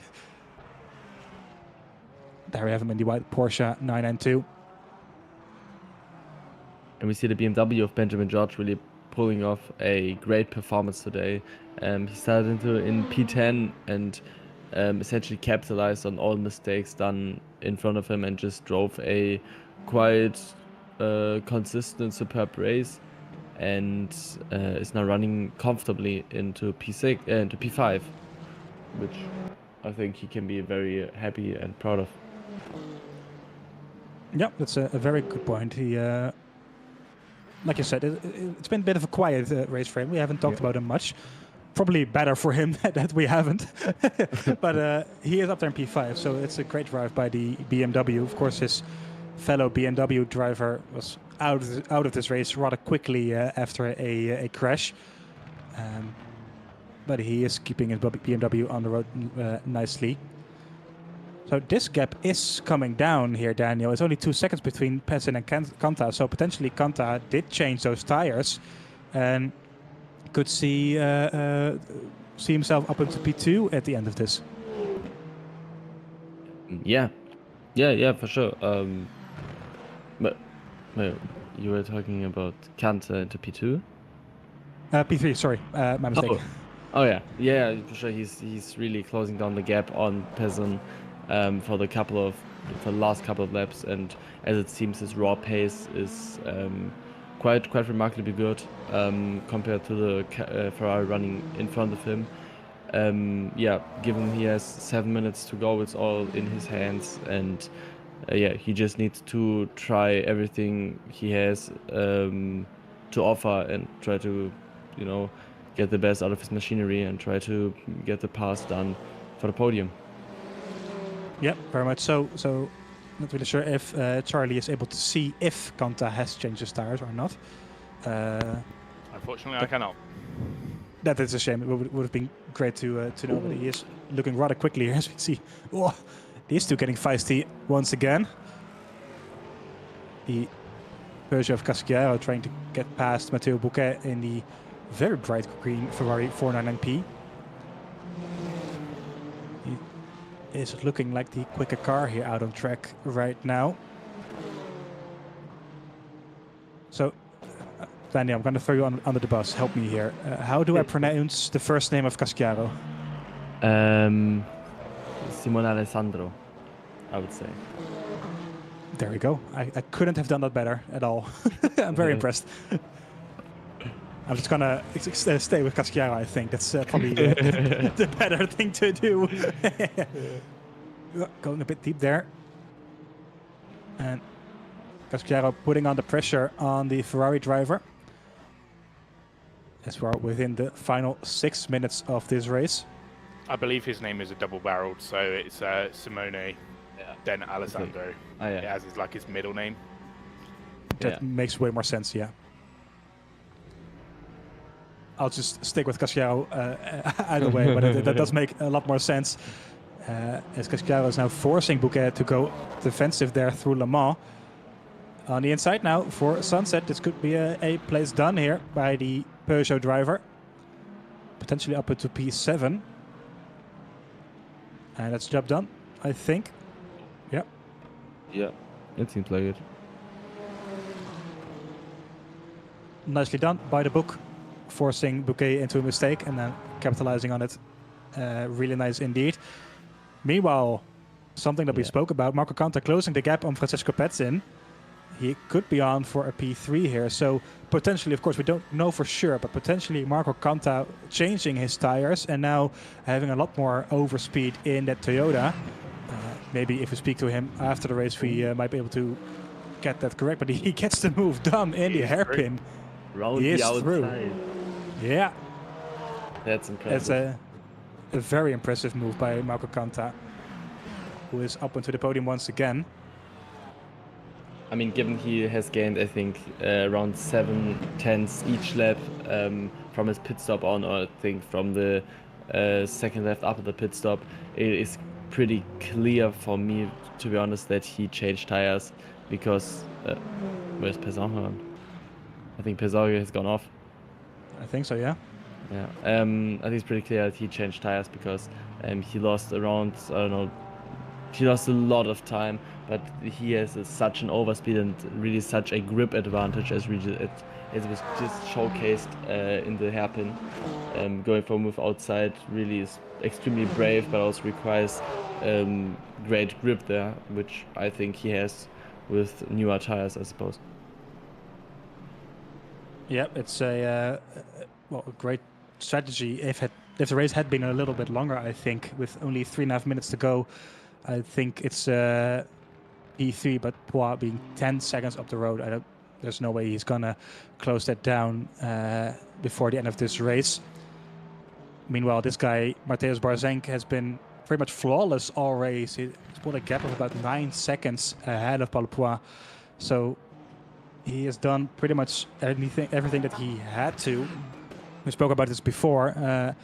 He could pull a lead of about 20 points on Luca Monaco, who is not here tonight, and that's exactly what he is doing right now. This current result, of course, it's still some time to go, but this could see him 20 points clear going into the championship finale. So a great drive there from him. And well, I think Daniel, as you were saying before, the race, this should set him up as the championship favorite coming into the final round. Yeah, for sure. It was a dominant performance from him once again, leading the race comfortably for its whole length.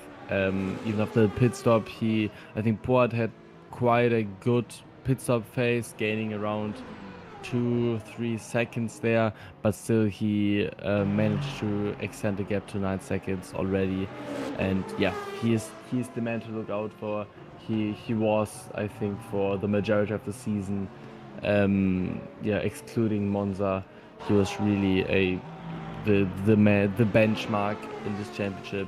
And he showed nothing different once again here at Sebring.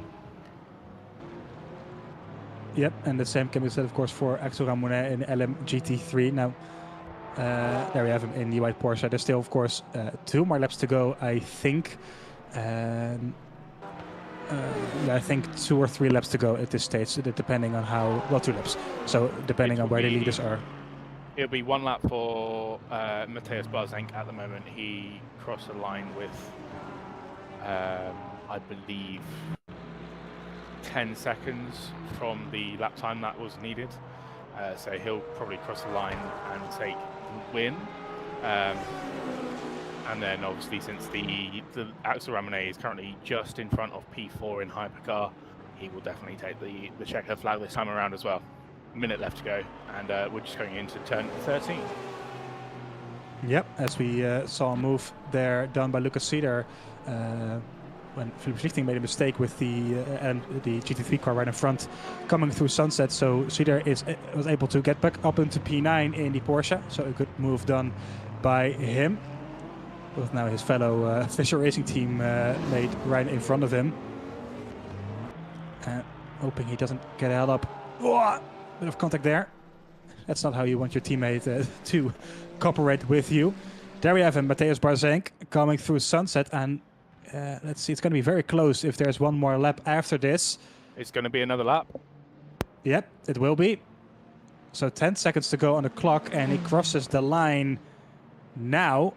So this is the final lap of this race. With about 5 seconds, he could have slowed down technically to let this be the final lap. He had the gap, but he chose not to. So there's 1 more lap of racing to go in this race around Sebring.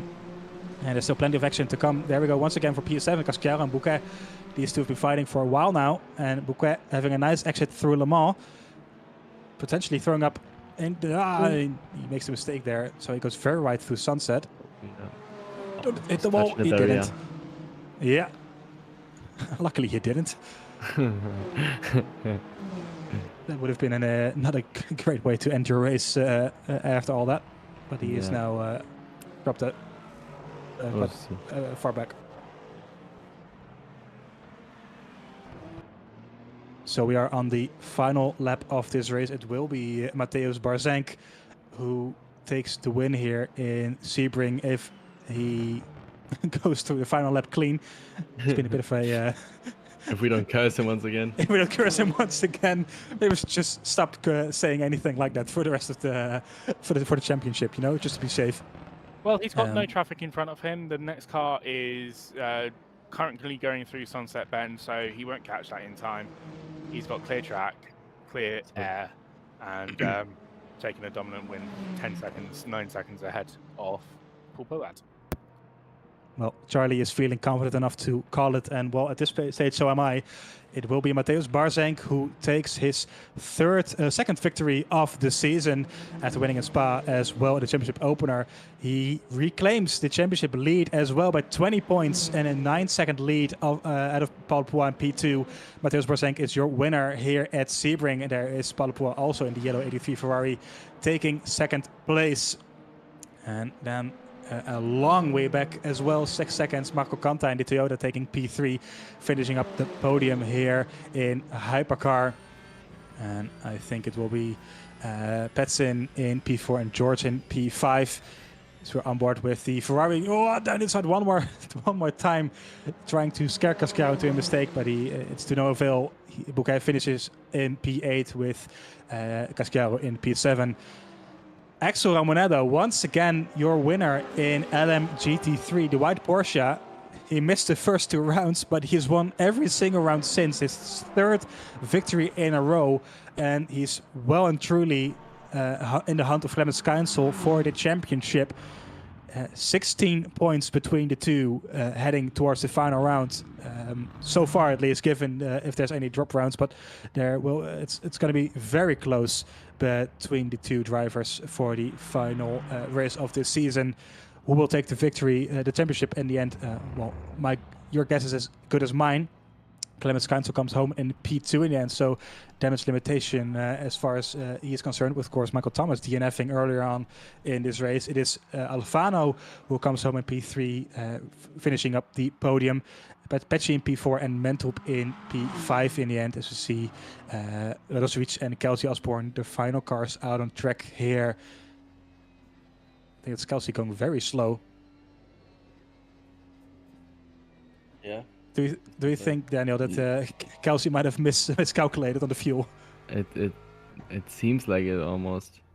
I mean, and I think he did too.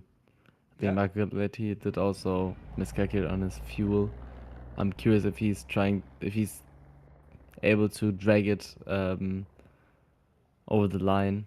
I mean, the question is if he misjudged on the virtual energy or the fuel. If he misjudged on the fuel, the consequences, he will just stand anywhere. He will just be not able to drive anymore. If he misjudged on his virtual energy, he will just get a penalty. That's the question now. But in running P11, I think either way, this race has not gone his way really. So it's not really about the DNF or the penalty, I think. Yeah. Yeah.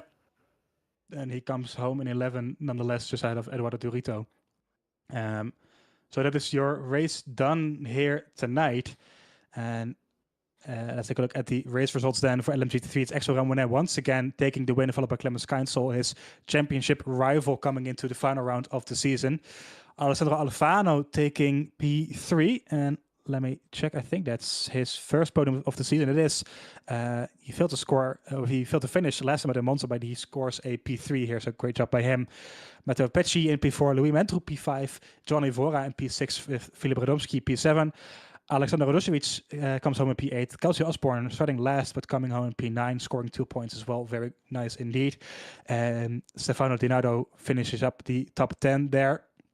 And let's take a look at the second page. It's Marco Galetti coming home in P11 with Eduardo Durito in P12.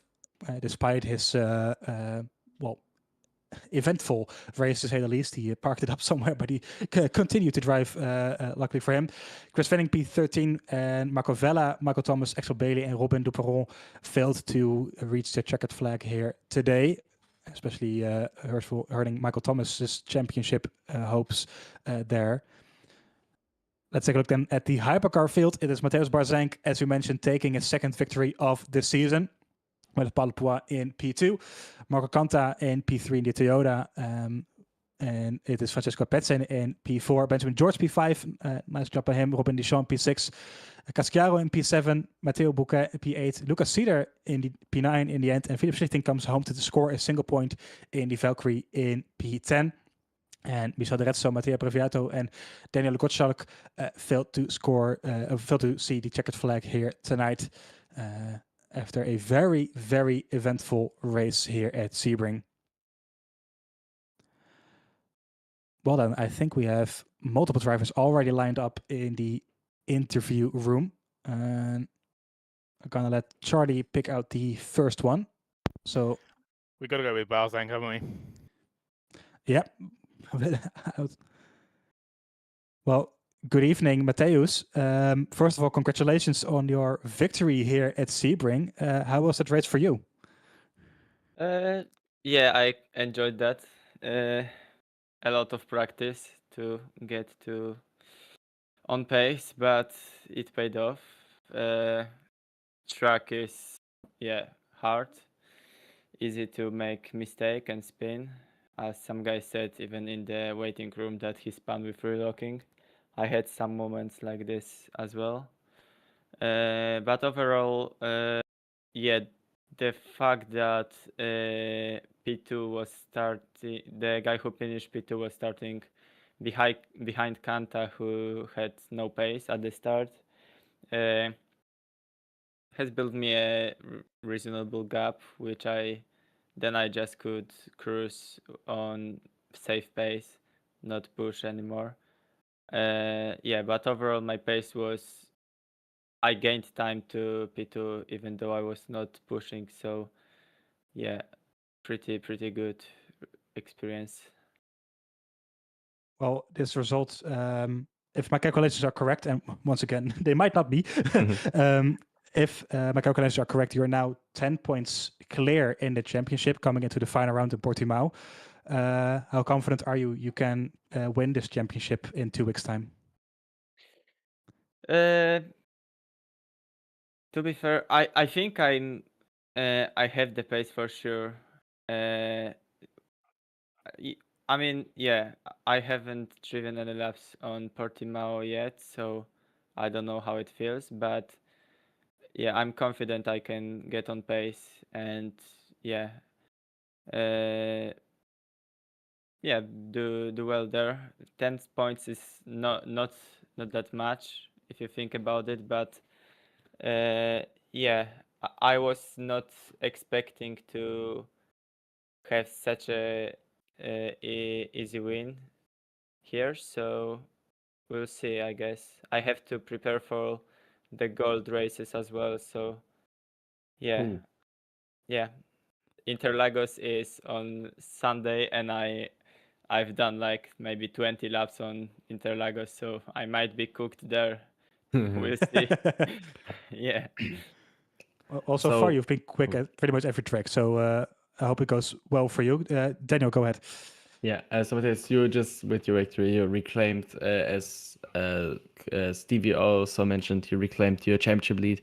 How different of an approach do you have in terms of preparation for a race weekend, given you're like the championship leader and essentially the benchmark, the man to look out? Is there any differences how you approach a race weekend if you are the man standing on top in the standings? Not really, because you said that I regained the championship lead. I had the championship lead even before that race, like realistically, because I used my drop round last race, and guy in P1 did all the races, so I was net P1 all the time, so my approach doesn't change here.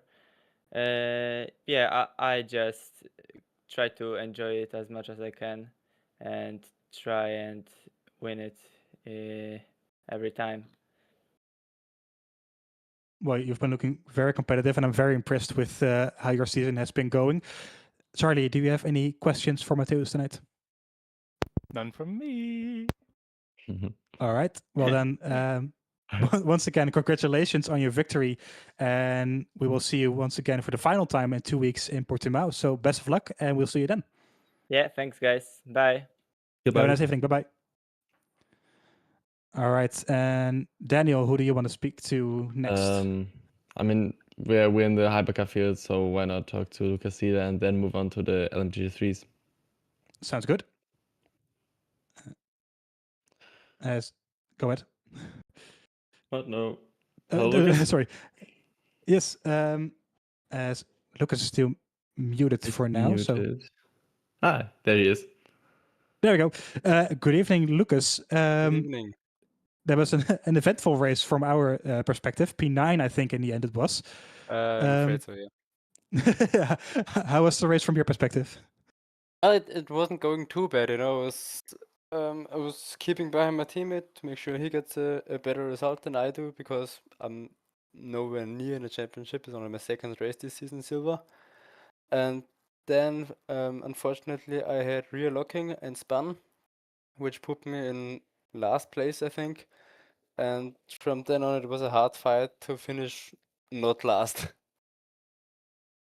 Fair enough. Fair enough.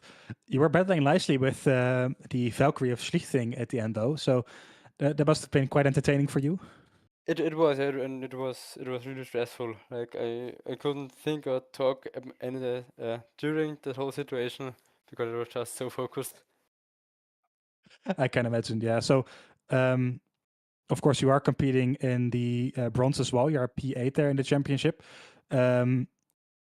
Is this your races in the silver? Is it just going in there as relaxed as you can and just seeing how it goes, or do you feel some pressure to perform as well as you can?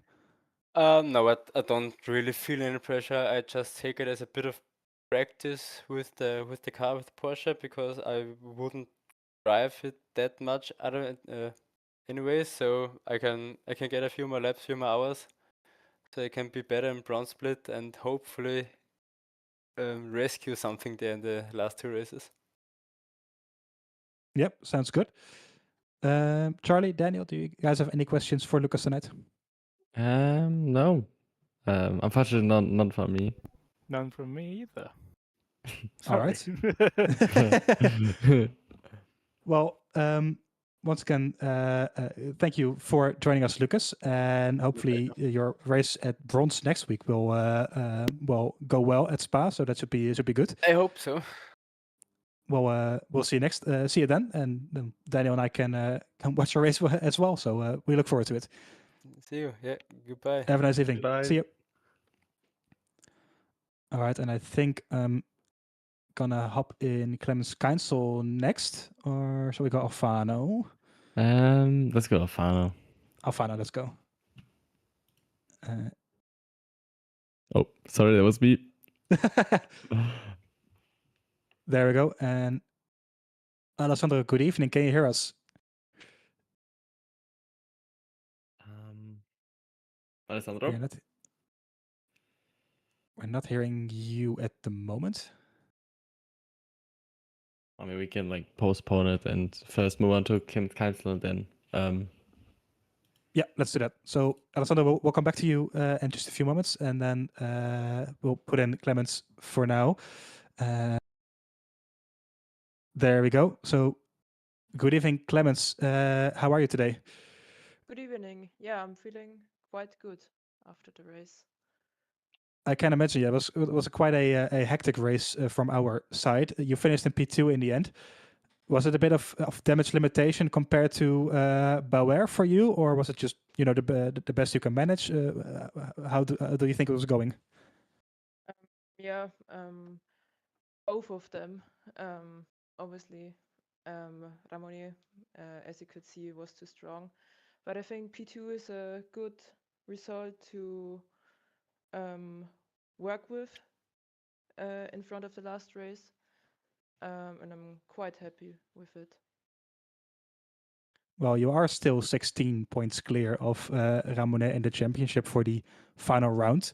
And you are yet to have a drop round as well. So you could be on for a good for the championship in 2 weeks' time.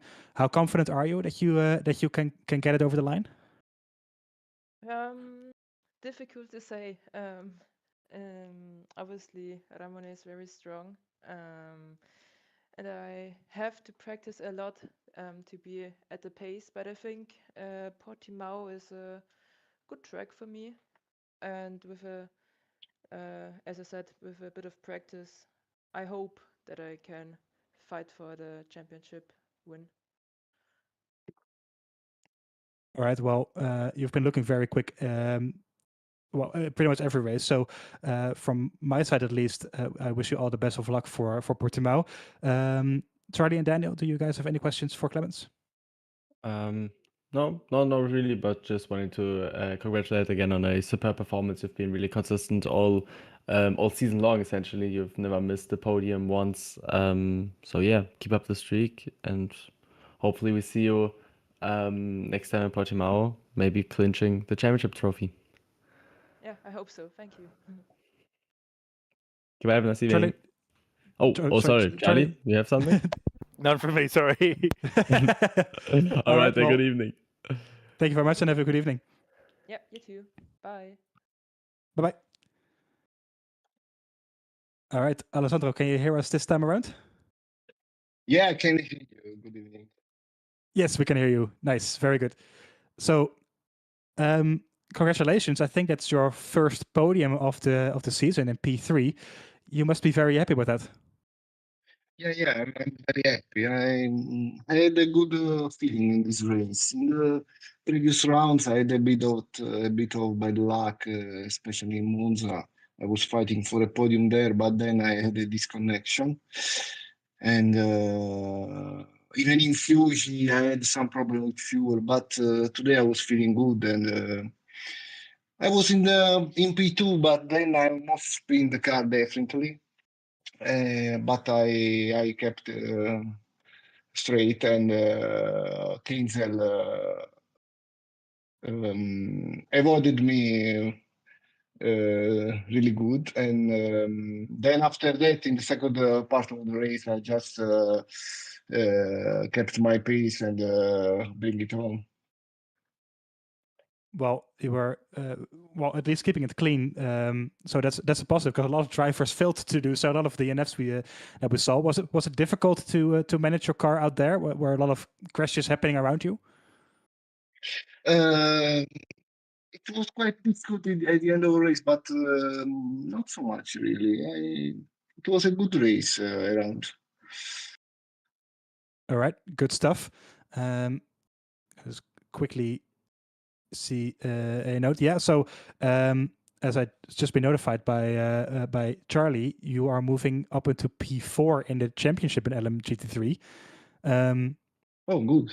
I'm not really sure how many points behind, but I don't think it's too many. No, I think it's only it's 13 points 16. behind Michael Yeah. Thomas. Yeah. So not 15, too many is it? points behind Michael Thomas. So do you think there's still a slight chance you can get up into P3 maybe even?